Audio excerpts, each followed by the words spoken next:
बर' रायजो राजा थामहिनबा गासै आसामनिनो नोगोरारिफोरनिसिम गोदान बोसोर 2022 मायथाइ बेनि बयनिसिमबो बर' कसारी अनसायगावआरि खुंथायनि जानानै गाहाम हामलायथिखौ बावहरबाय। गोदान बोसोर 2022 मायथाइया बयनिबो जिउआव गोजोननाय लाबोथों। जोंनि हारिनि थाखाय मावनो लानाय गासैबो थांखि मिजिं सिमांफोरा जाफुंसार जानो हाथों। बयबो संसाराव गोजोन आलो गोजोनै रायजो जानो हाथों, मोनजाथों। बयनिबो जिउआव गोजोन थासारिया फैथों।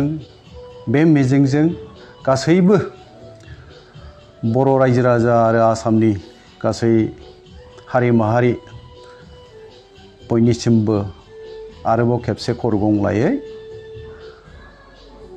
बर' कसारी अनसायगावआरि खुंथायनि जानानै जोङो बा आंनिफ्राय गाहाम हामलायथिखौ बावहरबाय। आफा इसोरनाव आर'ज गाबनाय जाहैबाय जोंनि जिउ लामायाव 2022 मायथाइया गमामायैनो गोजोन रादाबखौ लाबोना होफैथों।